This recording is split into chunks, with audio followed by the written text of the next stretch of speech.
Hi, so in this video I'm going to be making this sort of floating statue, and it is printable because I've done it and you'll see it at the end. So there we go. Enjoy!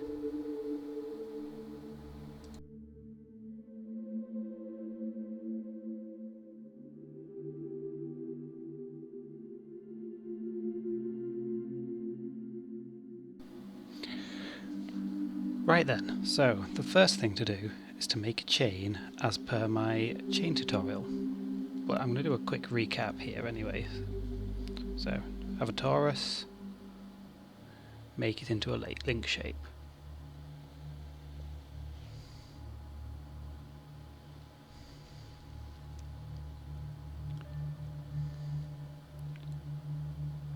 Once you've got that all sorted, add your modifiers to it. Start with a displacement. Then going to add my curve.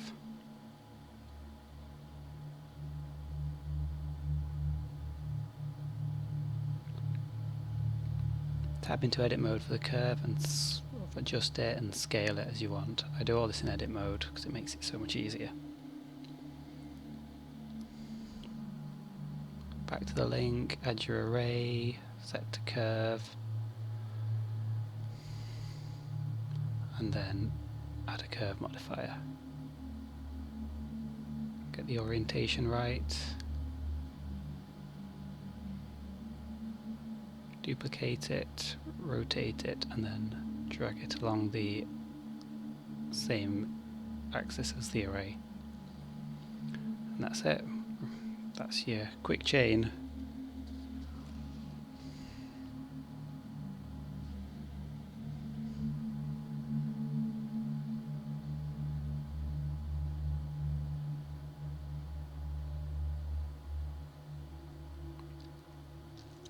Once you've got this how you want it, it will edit it easily like that. It'll go as long or as stretchy as you like.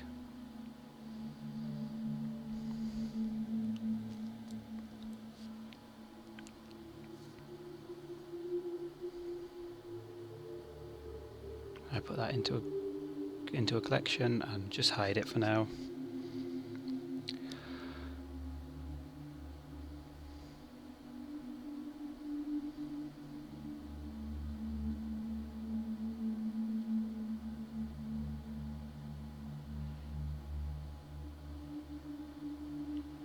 Save your project, and I'm going to use the rock generator add-on, make some rocks, just like that.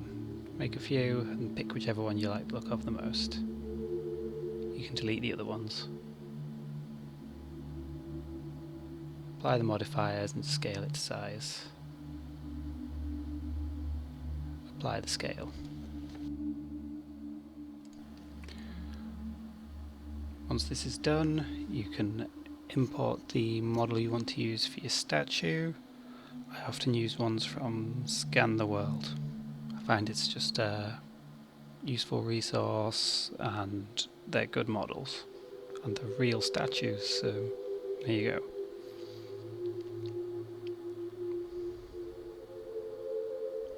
You can scale and position the statue to where you want it.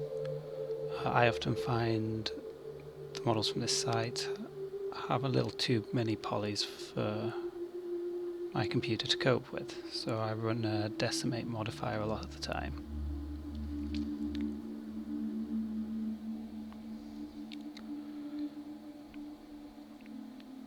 Just when I'm doing this, I just slowly decrease the value and just gradually until I see a visual change.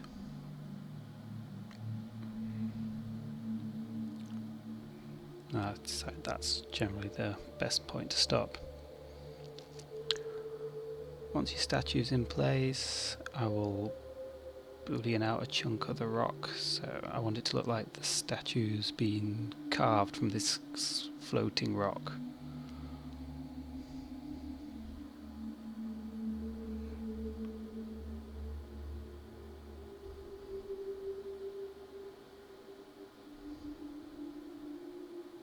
Just edit it a bit and chop a big chunk off.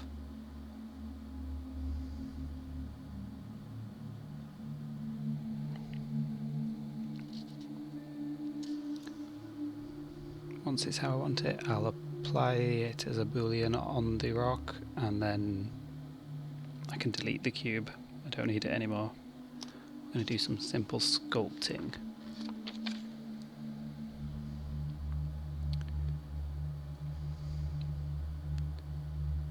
Turn on dynamic topology, set the voxel size, the detail size to about 3 pixels. I find that's usually a good number for me to work with.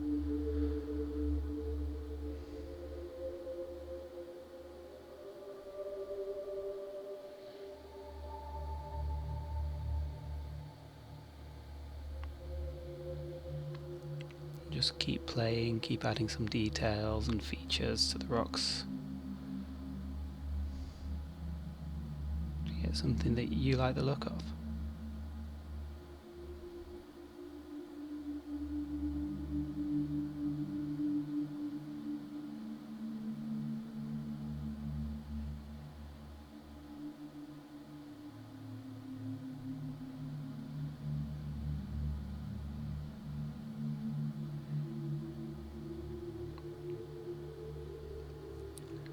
Once I have the details as I like, I will go back into Object View, select the rock and the statue, press Ctrl and J to join them together.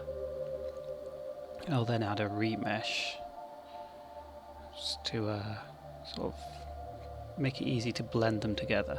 So then when I go into sculpt mode, I won't need the Dintopo anymore because of the detail from the remesh, but I can nicely just sort of merge the rock and the statue, sort of blend them together a little bit.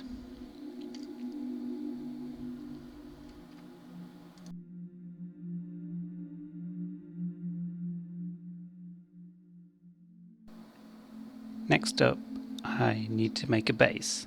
I did it by using the AND landscape generator. This is a built-in add-on, you just need to enable it in the preferences.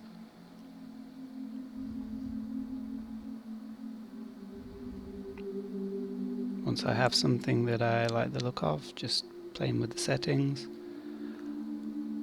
I scale it up, then in edit mode I will select one of the edges,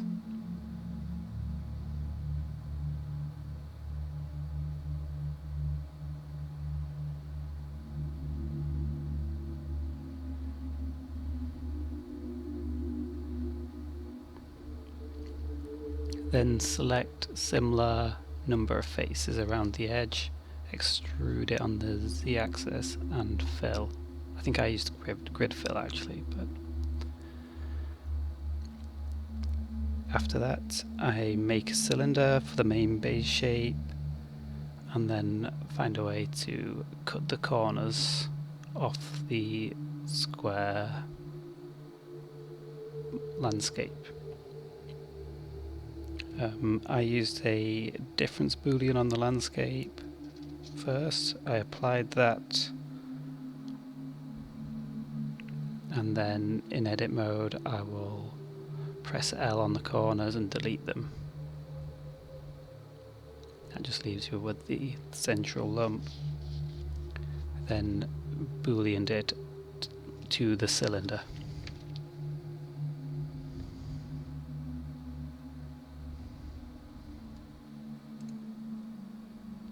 Once this is all done, the last thing to do is just to sort the chains out and add them.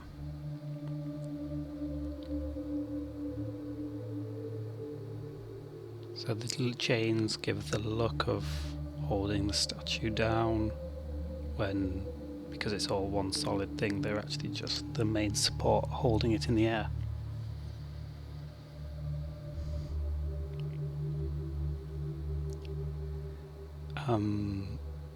Duplicate the collection for the chains and then edit the curves in the collections. just to position them and maneuver them just as and where you like.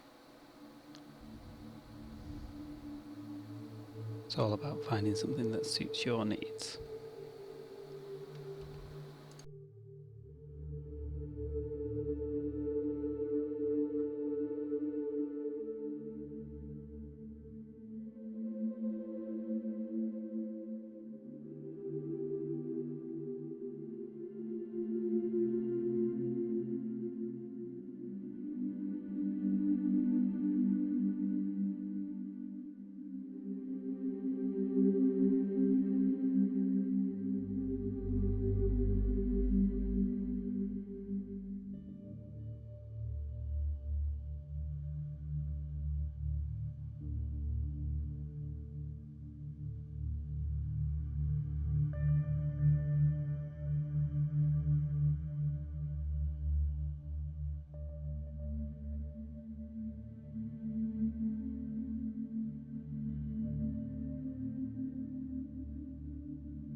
Once you've got the chains done and positioned, it's all about editing, just sort of finessing the details and adding any extra details that you want, such as sort of blocks in the floor to hold the chains, anything like that.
It was at this point where I decided I wanted the blocks on the floor to have some little bolts on them, so I found the easiest way was just to delete most of them and start again.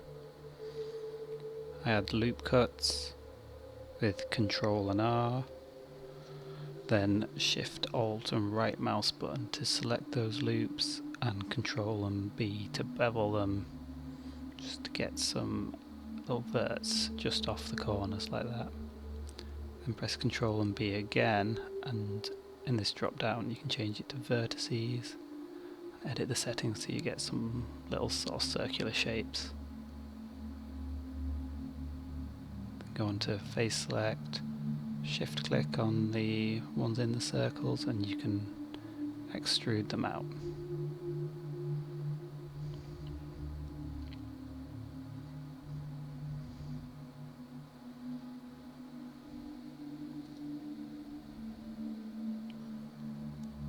I also have a bevel modifier on this, just gives it a nice softer edge.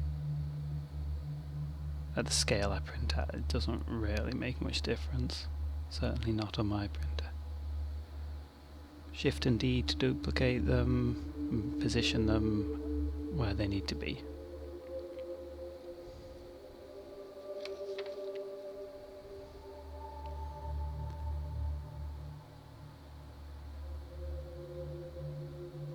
Once it all looks how you want, you can it's time to apply the modifiers to the chains, and once that's done I add a remesh just to sort of weld all the chain links together.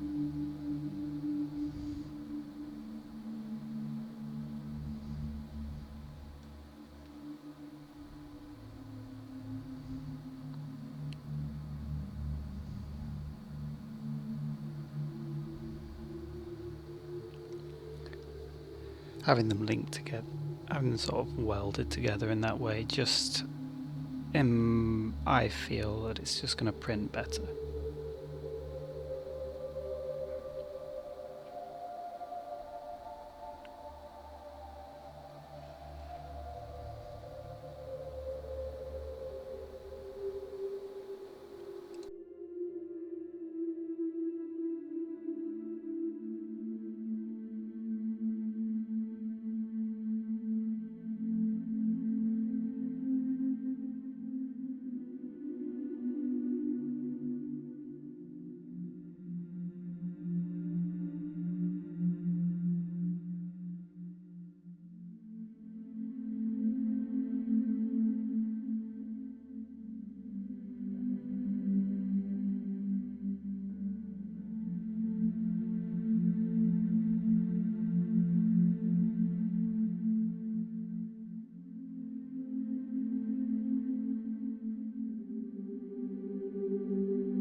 And with this model I actually printed it and I was happy with the result.